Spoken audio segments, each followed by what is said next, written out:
Factory of 276. So 276, it can be written as 2 times 138. 2 times 138 mean 276.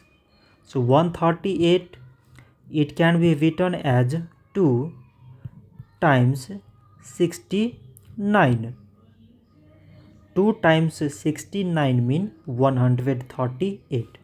69, it can be written as 3 times 23. 3 times 23 mean 69. So now we select the prime numbers in all these numbers.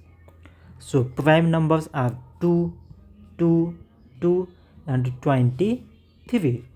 So we can write 276 is equal to product of all these prime numbers.